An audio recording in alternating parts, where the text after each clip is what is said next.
Alors que l'équipage à bord du voilier Escape tente de réduire la voile pendant une tempête, l'équipement leur est inconnu. La forte houle et leur éloignement des côtes laissent 2 marins morts après une opération de sauvetage peu conventionnelle. Karl et Anne-Marie Folker sont ensemble depuis presque 19 ans.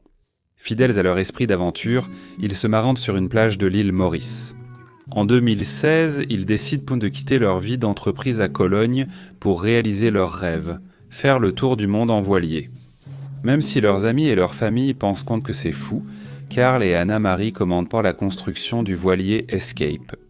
Le modèle Construction Navale Bordeaux 66 est un yacht de luxe avec un prix avoisinant les 2 millions de dollars.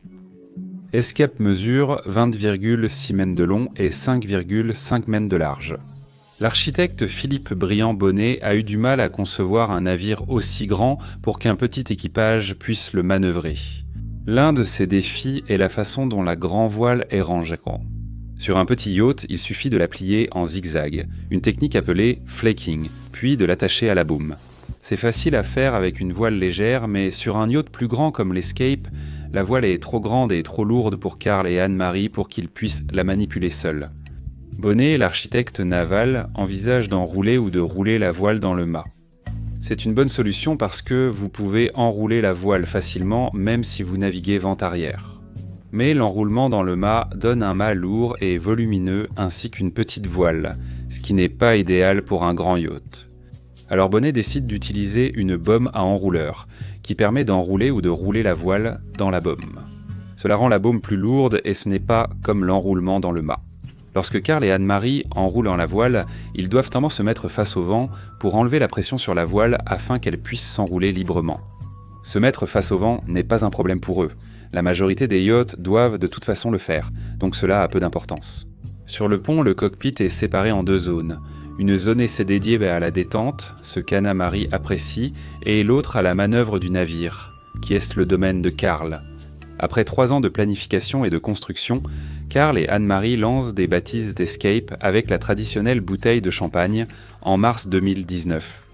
Karl et Anne-Marie prennent la mer pour réaliser leurs rêves, naviguent donc vers New York, la Guadeloupe, les Caraïbes, puis arrivent aux Bermudes 3 ans plus tard, en juin 2022.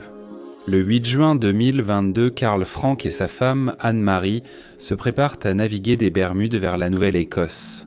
Au salon nautique de l'an dernier, Karl et Anne-Marie ont rencontré 2 marins expérimentés qu'ils ont invités pour la traversée de l'océan.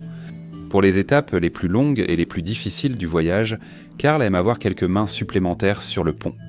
Nous ne connaissons pas vraiment leurs noms car ils préfèrent en rester anonymes. Je vais donc les appeler Jean et Michel. Jean est un capitaine agréé par les gardes-côtes américains avec des années d'expérience en mer. Il sera le second.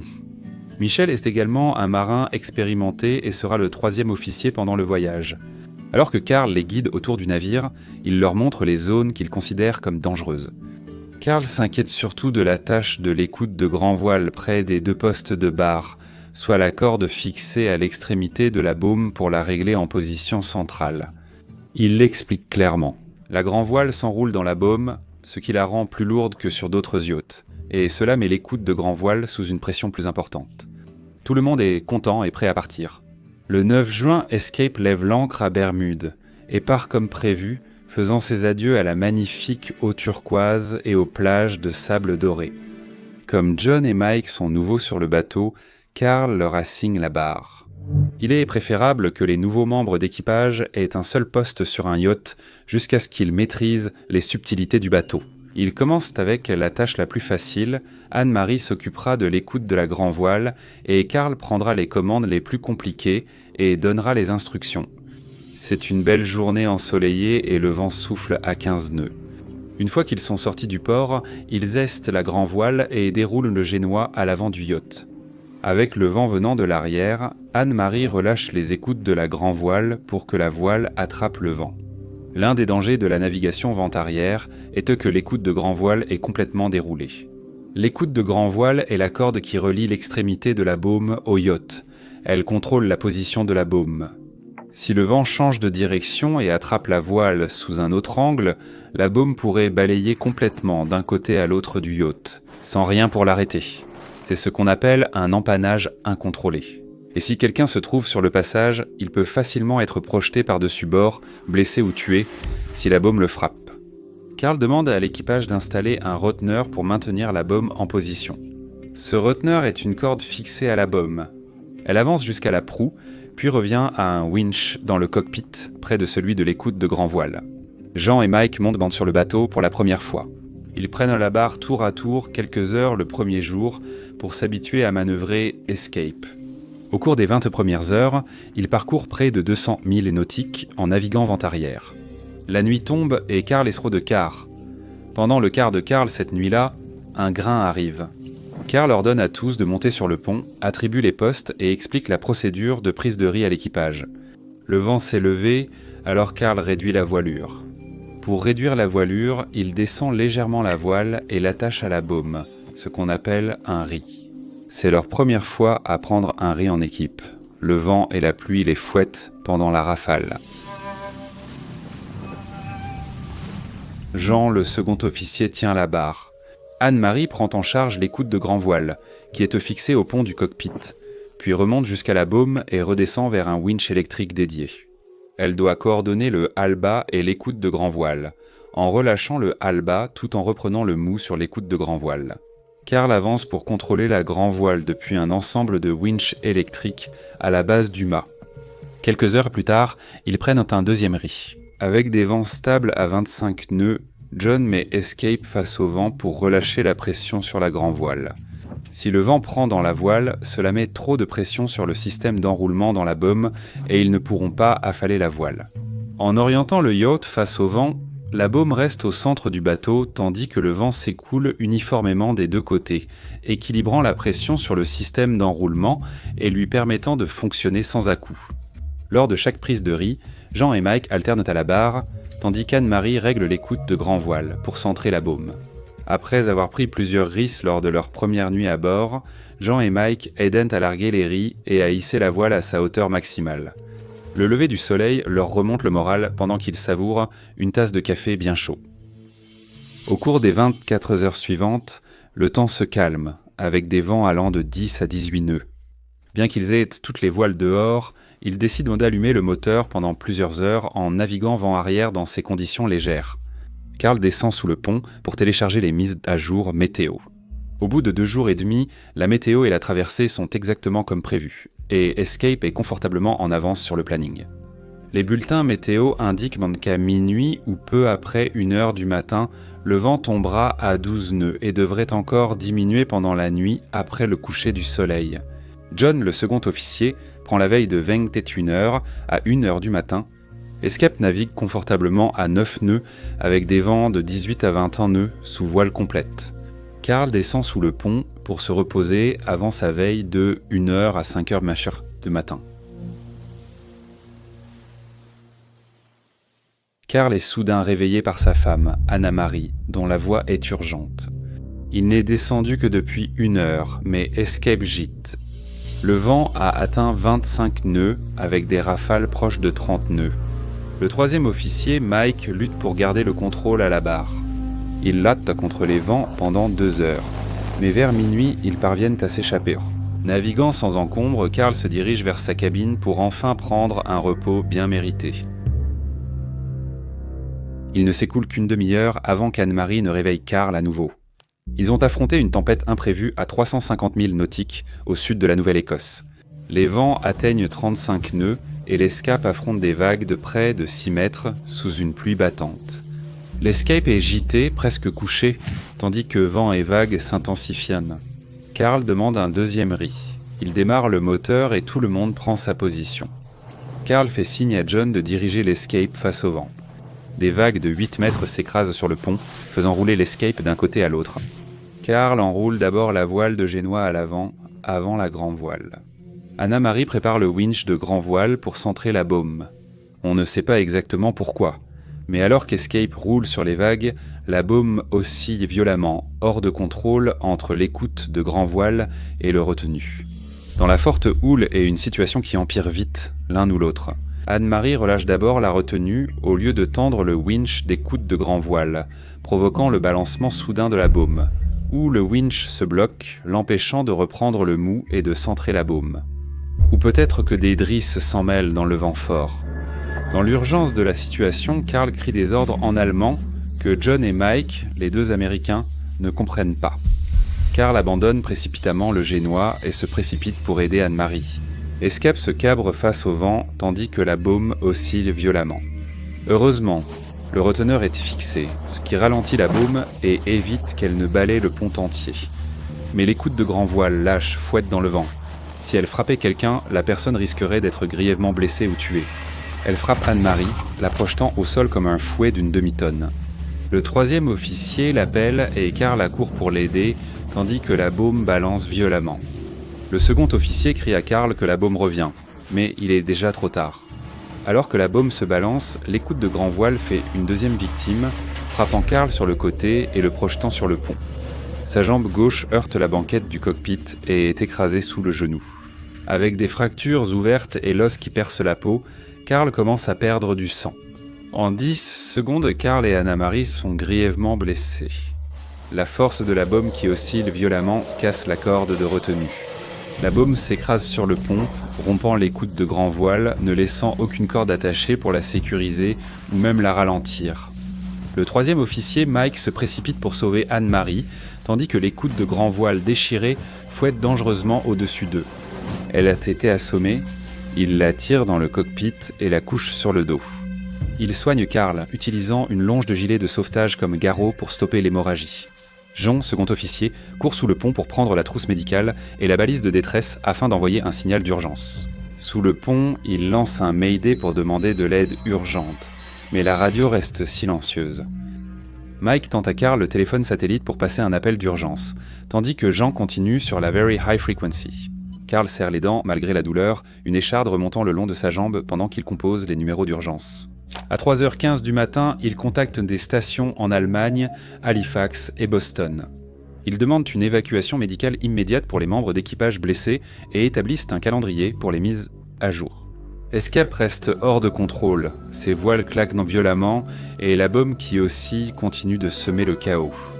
John, le second officier, dirige le bateau vent arrière, ce qui prend la voile et maintient la baume en position, l'empêchant de balancer dangereusement à travers le cockpit. Le troisième officier Mike s'occupe de Carl et Anne-Marie. John enclenche le pilote automatique qui garde temporairement leur cap. Il rampe jusqu'au winch tribord et parvient à enrouler la voile de Génois à l'avant du bateau. Elle était déchirée à plusieurs endroits. À force de claquer dans la tempête, une vague passe et les écoutes lâchent, provoquant un empannage incontrôlé, et la baume traverse le cockpit. John reprend la barre et navigue vent arrière pendant près de 3 heures. Quand c'est possible, il met le pilote automatique pour pouvoir aider Mike avec Carl et Anne-Marie. Pendant que la tempête fait rage, Escape se trouve à près de 400 milles nautiques au large, filant à 10 nœuds, le vent la poussant encore plus vers l'est. Loin de la Terre et des secours, Mike garde un contact régulier par téléphone satellite avec les gardes-côtes américains et les gardes-côtes canadiens à Halifax. Un hélicoptère de sauvetage peut emporter assez de carburant pour un sauvetage à environ 250 milles nautiques au large. L'isolement de l'Escape empêche tout sauvetage immédiat. Et pour maintenir la voile stable en naviguant vent arrière, il continue à s'éloigner de plus en plus de la terre ferme. Le 12 juin, les organisations de secours élaborent un plan. Un navire de la garde côtière américaine au large de la côte nord-est des États-Unis est à plus d'une journée d'Escape, donc trop éloigné. Mais le navire a une réserve de carburant pour réacteur à bord. Au lieu de se diriger directement vers Escape, le patrouilleur met le cap au sud. Il servira de point relais pour un hélicoptère de sauvetage, lui permettant de se ravitailler en carburant pour le trajet jusqu'à Escape.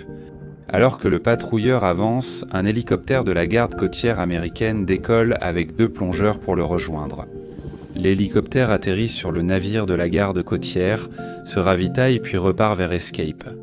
Chaque nouvelle information rapproche Anne-Marie et Carl du sauvetage, selon le troisième officier. Le troisième officier pose un second garrot à la jambe de Carl avec une sangle de voile et la surélève avec un coussin pour plus de confort. Il aide Anne-Marie à se caler avec des coussins pour la stabiliser. Il craint un risque de blessure à la colonne vertébrale ou au cerveau. Ensuite, il leur apporte de l'eau, les couvre avec des couvertures et commence à préparer un sac d'urgence à emporter avec eux à l'hôpital. Il s'efforce de les garder éveillés, hydratés et informés sur le sauvetage et la gestion du bateau. À 2 heures du matin, le second, Jean, profite d'une brève accalmie du vent et tente de réduire la grand-voile tout en maintenant leur cap-vent arrière. Il rampe vers le mât de l'Escape et essaie d'enrouler la grand-voile, mais il y a encore trop de pression du vent. Elle se bloque dans l'enrouleur de baume après seulement 1 mètre et ne va pas plus loin. Il saisit la grand-voile et y met tout son poids. Il parvient à affaler presque 1 mètre de voile supplémentaire, ce qui réduit considérablement la surface de voile exposée. Il retourne à la barre et dit à tout le monde de se préparer pendant qu'il vire face au vent pour pouvoir sécuriser la baume qui balance. Le moteur rugissant, l'escapade vire face au vent, la baume pivote. De façon imprévisible, Jean prépare un nœud de chaise dans une corde et attend que la baume se stabilise. Il lance la corde et tente d'en attraper l'extrémité. Escape roule sur une vague et la baume devient hors de portée. John ramène Escape et attend sa prochaine occasion. Peu après minuit, au début du 13 juin, il réussit à entourer la baume d'une ligne solide. Il l'attache solidement et centre la baume. À 0h30, il change de cap et met le cap à l'ouest. Pour la première fois, en près de 24 heures, Escape navigue vers la Terre, réduisant la distance entre eux et le sauvetage. Mike contacte les gardes-côtes et demande un nouveau cap. Tout se passe bien jusqu'à 1h du matin. Alors que les moteurs calent, John voit une corde traîner derrière l'Escape dans le sillage de l'hélice. Il passe le moteur au point mort, attrape une gaffe et se penche depuis le pont arrière pour dégager la corde. Mike les rejoint et il détache un peu la corde de l'hélice. Un avion C-130 Hercule de la garde côtière américaine arrive avant l'hélicoptère de secours pour assurer la communication entre l'Escape et l'hélicoptère. À 6 heures, l'hélicoptère arrive. Il descend son panier de sauvetage sur le pont avec un plongeur de secours. Anne-Marie et Carl reçoivent des soins médicaux puis sont hissés jusqu'à l'hélicoptère. Leur état s'aggrave alors que les médecins les stabilisent pour le long vol vers l'hôpital. John et Mike restent sur l'Escape. Après le départ de l'hélicoptère, ils se dirigent à 300 degrés vers le patrouilleur de la garde côtière américaine. Au fil de la journée, le vent et la mer s'apaisent, peu à peu. John descend se reposer pendant que Mike prend la barre. Il se relève tout au long de la journée en restant en contact avec les gardes-côtes. Escape atteint le patrouilleur à environ 350 milles nautiques au large. L'équipage du patrouilleur sécurise l'Escape, tandis que John et Mike sont examinés par le médecin du navire. Eux et l'Escape ne sont pas en état de naviguer jusqu'au port, et donc le yacht est abandonné en mer. Le patrouilleur coordonne avec un plus petit bateau de transfert, et environ 30 heures plus tard, l'équipage arrive à la base de la garde côtière américaine de Boston pour un débriefing et des entretiens. L'Escape est ensuite récupéré par une société de sauvetage et amené à Dartmouth Cove, en Nouvelle-Écosse, au Canada. Lorsqu'on les a interrogés, John et Mike ne savaient pas pourquoi la grande écoute n'était pas tendue. Seuls Carl et Anne-Marie pouvaient le savoir. Carl était seul à utiliser la drisse de grand voile et l'enrouleur de baume. Il aurait pu former John et Mike, des marins expérimentés, à gérer ces postes à l'avant plus tôt pendant le voyage. Naviguant paisiblement aux Caraïbes avec sa femme, il était logique qu'il occupe ce poste. Mais par gros temps et loin de la sécurité des côtes, la décision de ne pas placer son équipage expérimenté à des postes complexes lui a coûté, à lui et à sa femme, la vie. Anne-Marie est décédée après que l'hélicoptère a atterri sur le patrouilleur de la garde côtière américaine pour se ravitailler. Carl est décédé lors du transport en hélicoptère du patrouilleur jusqu'à l'hôpital. Tous deux ont été déclarés morts de leurs blessures à leur arrivée à l'hôpital dans le Massachusetts. Les mauvaises conditions météorologiques ont joué un rôle dans cet accident. La météo lors de la course de yacht Sydney-Hobart a causé la mort de 6 personnes. Je vais laisser un lien vers cette histoire ici.